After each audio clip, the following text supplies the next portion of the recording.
Bonjour à tous et bienvenue. Il est 5h30 du matin et je vous emmène avec moi faire un lever de soleil.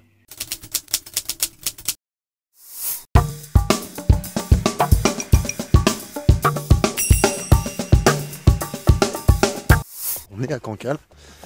Je me suis arrêté juste un instant sur le chemin parce qu'il y avait une vue assez jolie là-bas. Donc on va essayer de prendre ça. L'idée c'est de se positionner à un endroit où, comme il y a pas mal d'arbres en fait autour, je vais descendre pas mal pour essayer de ne pas les avoir dans le cadre forcément et de n'avoir que l'eau et la baie de Cancale avec la ville et ce lever de soleil derrière. On va voir ce que ça donne. Voilà, l'appareil est en place, les paramètres toujours les mêmes, ISO les plus bas possible, donc à 100, diaph fermé le plus possible pour avoir le maximum de profondeur de champ, donc je suis à F11. Au niveau du temps d'exposition, je cherche à avoir une image qui est plus claire, donc avoir un histogramme qui est plutôt vers la droite forcément, pour avoir le maximum d'informations et ne pas avoir à tirer dessus si l'image est trop sombre en post-prod. Je me suis mis en mode retardateur comme d'habitude, mise au point faite sur l'avant-plan plutôt, pour avoir le maximum toujours de champ de netteté. Et donc je vais déclencher avec le retardateur pour 6 secondes. Et voilà.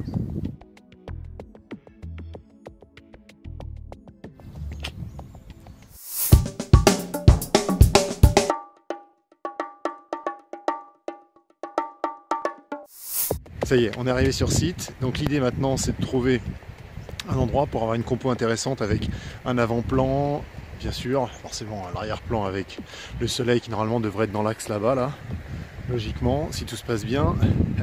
Voilà. Et après ben voilà, on s'installe, on remet les paramètres. Par rapport à tout à l'heure, on garde la même chose, c'est-à-dire ISO même endroit, diaph même endroit. Il va juste falloir faire la mise au point et bien sûr rééquilibrer le temps d'exposition puisque la luminosité a augmenté et va augmenter progressivement et de plus en plus vite. Donc c'est parti, on installe. Donc voilà, maintenant tout est installé, c'est en place.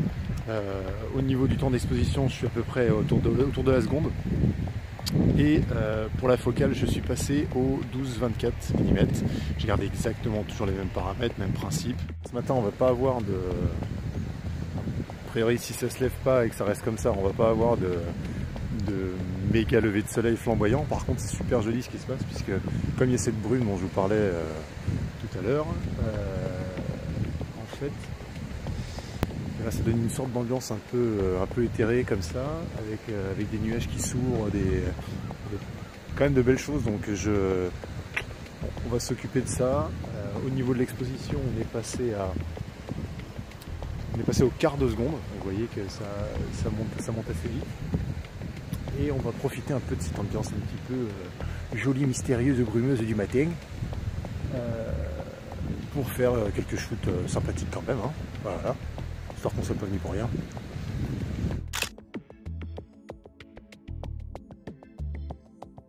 Pour vos cadrages, pensez toujours vertical et horizontal.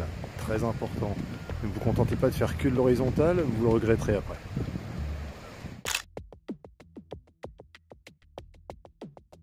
Au niveau de la compo, je me sers en fait des rochers qui sont juste là, à l'avant-plan là, pour remplir un petit peu et donner une amorce. Alors en fait, le soleil est presque sorti, il est complètement caché par tout un voile de brume. C'est assez joli, mais du coup en fait j'ai changé ma focale, je suis passé au 24-70. En gros plan, il se passe des choses, vous allez voir. Une chose très importante, lorsque vous commencez à voir le soleil poindre à l'horizon, ça va aller très très vite. Donc il faut essayer vraiment de vous placer au bon moment, d'avoir déjà votre cadre et d'être prêt à temps, parce qu'une fois qu'il apparaît, c'est vraiment, c'est pas à ce moment-là qu'il faut vous dire « Ah bah non, en fait, il faut que je me décale de 10 mètres, etc. » Parce que là, vous allez rater les meilleurs moments. Donc faites très attention à ça, et ça c'est valable aussi, le soir pour les couchers de soleil, c'est la même chose.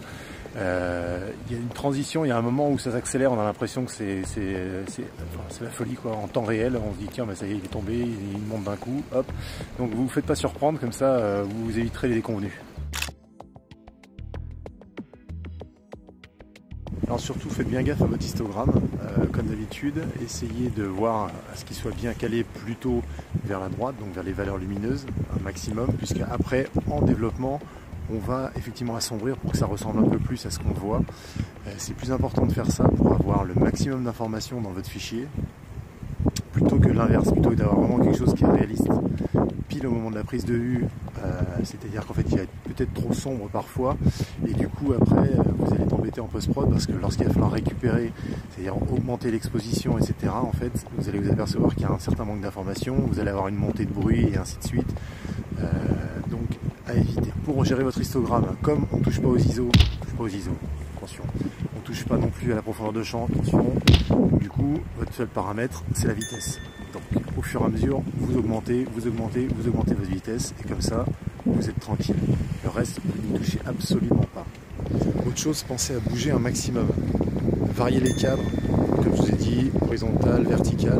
Si vous êtes en zoom, donc si vous avez effectivement la possibilité de zoomer dans votre cadre, n'hésitez pas à tester, à voir un peu ce que ça donne justement en gros plan. Parce que souvent c'est beaucoup plus joli qu'en grand angle. Faites gaffe justement au trop grand angle. Parce que parfois ça marche, parce que ça s'y prête. Quand vous avez un avant-plan, etc., c'est fantastique, ça donne énormément de profondeur à votre image. Par contre, les courtes focales, très courtes focales, et ben ça va avoir tendance à minimiser en fait et quasiment ridiculiser tout, puisque tout va prendre énormément de distance. Donc ce qui est au loin va être tout petit. Et du coup, ça ne donnera pas du tout la même impression. Vous allez vous retrouver avec une image qui est, ou un paysage qui ne ressemble pas du tout et qui ne donne pas du tout la force et la présence qu'ont les choses réellement. Donc faites gaffe au très grand angle.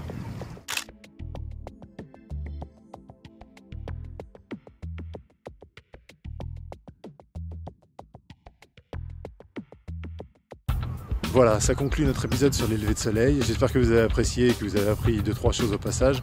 J'en ferai d'autres et je vous ramènerai avec moi, comme ça on en profitera ensemble. Si vous avez des questions ou des suggestions, n'hésitez pas à poster ça dans les commentaires, je me ferai un plaisir de les lire et d'y répondre.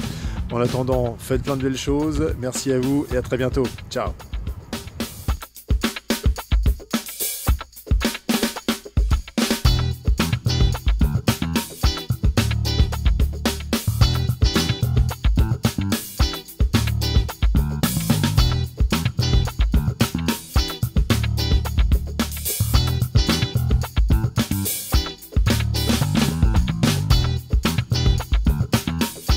Mec, faut cliquer, mec. C'est énorme, mec. Faut faire plaisir, mec. Clique, mec.